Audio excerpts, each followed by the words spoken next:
वालेकुम dear students, कैसे हैं आप सब। मैं उम्मीद करती हूँ कि आप सब ठीक ठाक होंगे।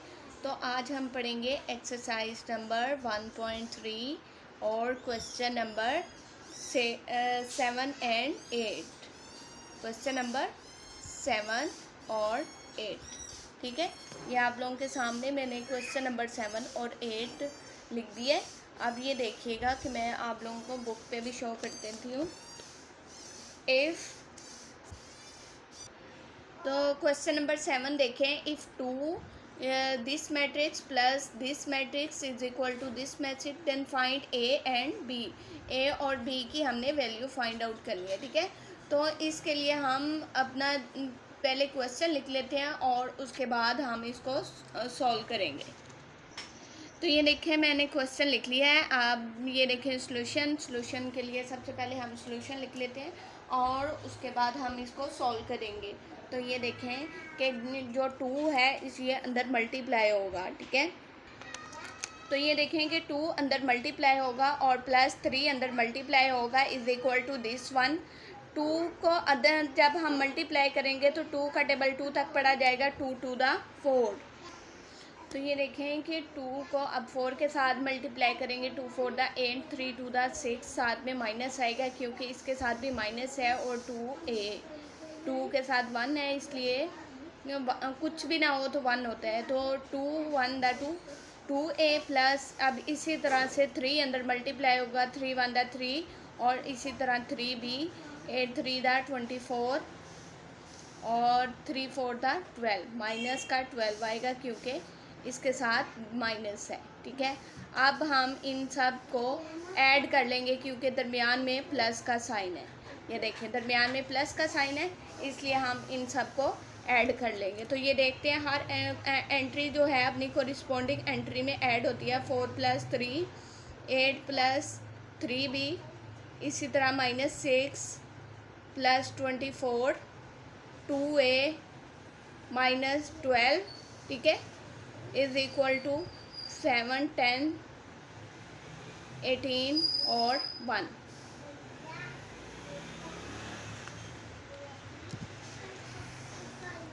तो ये देखें कि 4 और 3 जो है वो कितना बन गया, 7 -6 और 24, तो बाकी बच गया 15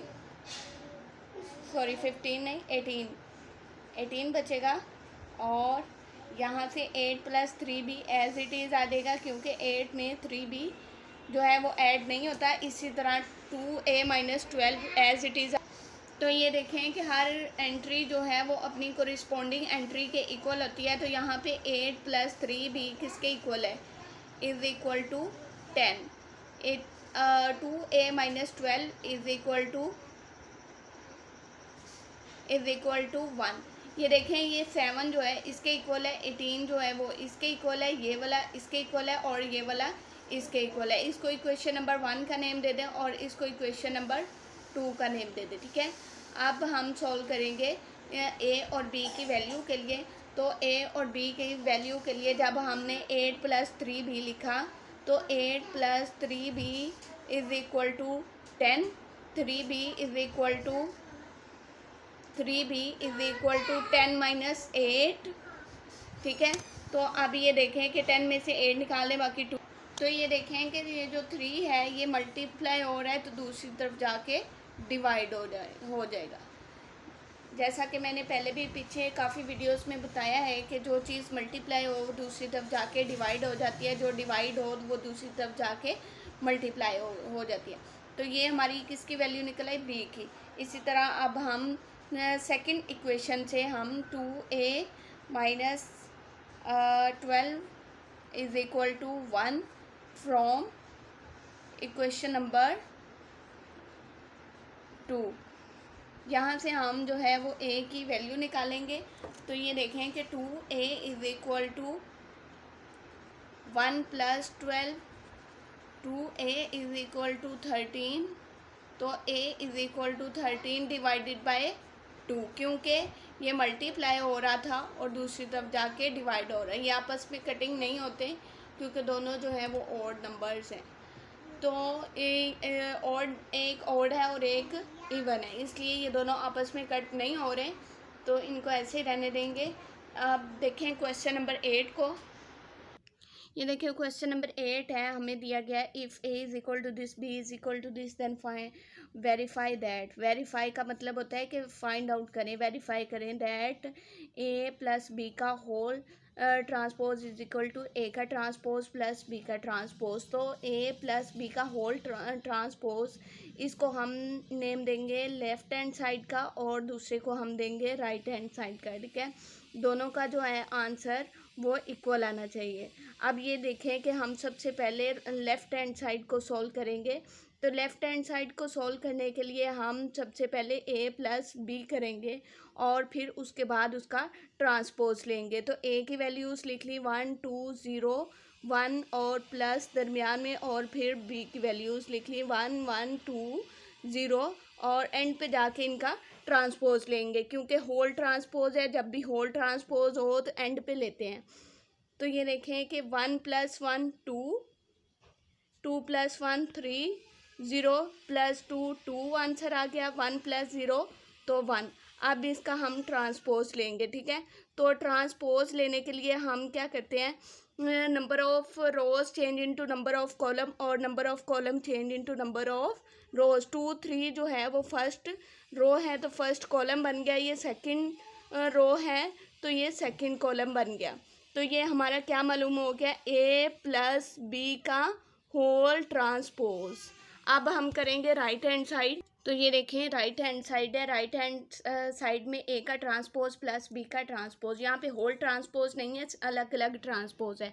तो हम पहले ये ए के ए पहले है तो ए की वैल्यू पहले लिख ली, बी बाद में है तो बी की वैल्यू बाद में लिख ली। अब इनके ऊपर ट्रांसपोज डाल दें, क्योंकि हमने पहले ट्रांसपोज लेना है और बाद में हमने इनको सॉल्व करना है। तो ये देखें फर्स्ट रो है, इसको मैंने फर्स्ट कॉलम बना दिया, सेकंड रो है तो इसको मैंने सेकंड कॉलम बना दिया, प्लस फर्स्ट रो है तो इसको मैंने फर्स्ट कॉलम बना दिया, सेकंड रो है तो इसको मैंने सेकंड कॉलम बना दिया। अब मैं इन दोनों को ऐड कर लूँगी।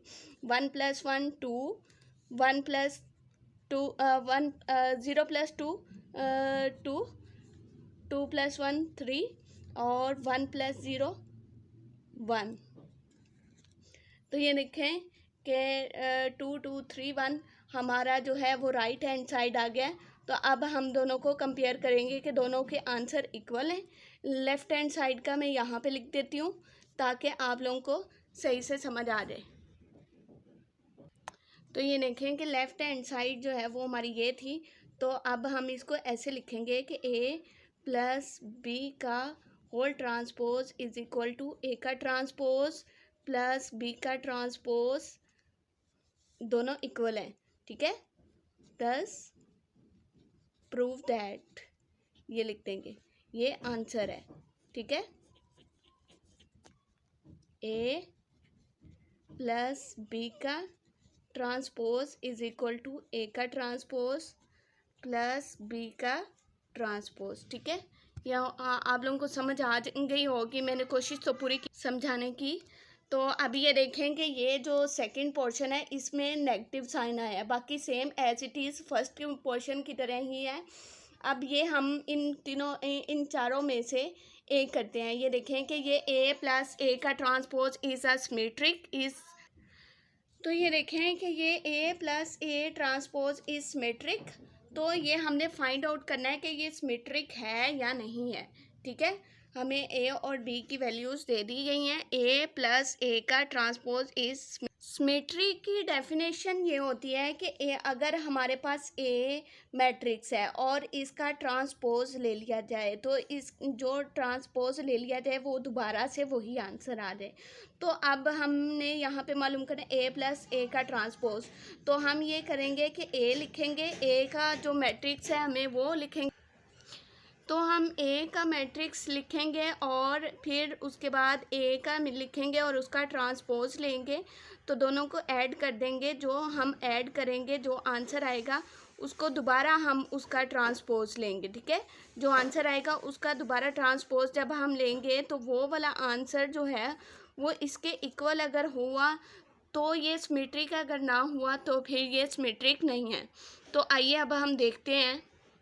तो ये देखें कि ए प्लस ए का ट्रांसपोज था, तो मैंने ए की वैल्यू लिख ली, प्लस दरमियान में डाल दिया और फिर ए की value A transpose A matrix की वैल्यू लिख ली। अब यहाँ पे इसका ट्रांसपोज लेना है क्योंकि दूसरे ए के ऊपर ट्रांसपोज है, तो 1 2 0 1 और फिर दरमियान में प्लस, और इसका हम ट्रांसपोज लेंगे। Transpose first row first column, second row second column, ठीक है। तो अब ये ट्रांसपोज ले लिया। अब मैं इन दोनों को ऐड कर दूंगी। 1 + 1 2, 2 + 0 2, ये देखें कि 2 2 और 0 + 2 2, 1 + 1 2। तो ये देखें कि ए प्लस ए का ट्रांसपोज जो है वो 2 2 आया। अब हम इसका होल ट्रांसपोज लेंगे, ए प्लस ए का होल ट्रांसपोज। तो ए प्लस ए का होल ट्रांसपोज के लिए इसी मैट्रिक्स का दोबारा ट्रांसपोज लेंगे। तो इसी मैट्रिक्स का जब दोबारा ट्रांसपोज लेंगे तो first row first column, second row second column बन गया। तो ये देखें कि ए प्लस ए का होल ट्रांसपोज लेने से भी वही आया है जो पहले से मौजूद था, ठीक है, जो आंसर पहले आया था। तो दस prove that A plus A का ट्रांसपोज इज अ सिमेट्रिक। ये सिमेट्रिक की तो आप लोगों को समझ आ गई होगी। अब ये देखें कि हमारे पास है सेकंड पार्ट। तो ये देखें ए माइनस बी का transpose is equal to A का ट्रांसपोज माइनस बी का ट्रांसपोज। तो जिस तरह हमने यहाँ पे ए माइनस ए का transpose is skew symmetric, B plus B का ट्रांसपोज इज सिमेट्रिक। तो ये दोनों जो है सिमेट्रिक हैं, इसमें ए था और इसमें बी गिवन है। तो ये आप लोगों ने पार्ट खुद करना है। इसमें स्क्यू सिमेट्रिक की बात की है और इसमें भी स्क्यू सिमेट्रिक की बात की है। तो ये मैं आप लोगों को इनमें से एक करवा देती हूँ, ये बी वाला करवा देती हूँ कि स्क्यू सिमेट्रिक क्या होता है। तो ये देखें बी प्लस बी का ट्रांसपोज इज स्क्यू सिमेट्रिक। तो ये देखें कि मैंने क्वेश्चन लिख लिया है बी माइनस बी का ट्रांसपोज इज स्क्यू सिमेट्रिक। तो ये देखें सबसे पहले बी था तो मैंने बी की वैल्यू लिख ली, दरमियान में माइनस, और फिर बी की वैल्यू लिख ली। अब मैं इसका सबसे पहले ट्रांसपोज लूँगी क्योंकि बी का जो है ऊपर ट्रांसपोज है। ट्रांसपोज में हम क्या करते हैं कि जो हमारी फर्स्ट रो होती है उसको फर्स्ट कॉलम बना देते हैं, जो सेकंड रो होती है उसको हम सेकंड कॉलम बना देते हैं। अब इनको हम दोनों को माइनस कर लेंगे, 1 - 1 1 - 2 2 - 1 0 - 0। तो अब ये देखें कि हमारा आंसर क्या आता है।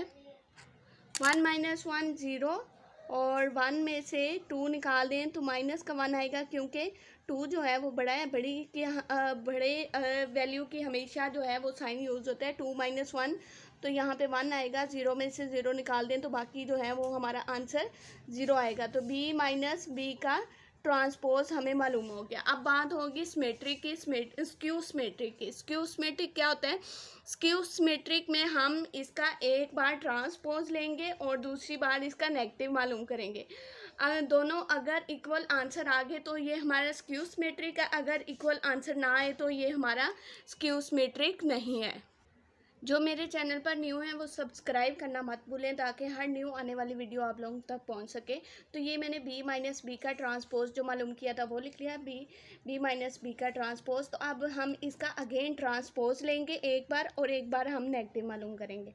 तो ये देखें कि फर्स्ट रो जो है वो फर्स्ट कॉलम बन जाएगी क्योंकि हमने ट्रांसपोज लेना है। तो सेकेंड रो जो है वो सेकेंड कॉलम बन जाएगा। तो ये देखें कि अब हम इसका नेगेटिव मालूम करेंगे। नेगेटिव का मतलब होता है अंदर वाले साइन जो हैं वो चेंज हो जाएंगे, ज़ीरो को कोई फ़र्क नहीं पड़ता।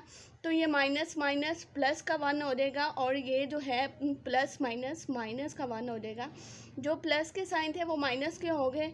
सिंपल ये कि जो प्लस के थे वो माइनस हो गए, जो माइनस के थे वो प्लस हो गए। तो ये दो इसका ट्रांसपोज लिया तो ये आंसर आया, इसका नेगेटिव मालूम किया तो ये आंसर आया। दोनों इक्वल हैं तो इसलिए ये, अगर ये आंसर दोनों इक्वल आ जाए तो स्क्यू सिमेट्रिक हो गया होता है। अगर ये दोनों में से कोई एक साइन का भी फ़र्क पड़ जाए तो ये स्क्यू सिमेट्रिक नहीं होता। होप सो आप लोगों को समझ आ गई होगी। मैंने कोशिश तो पूरी की है समझाने की। मिलते हैं नेक्स्ट वीडियो में, तब तक अपना ख्याल रखिएगा। अल्लाह हाफिज़।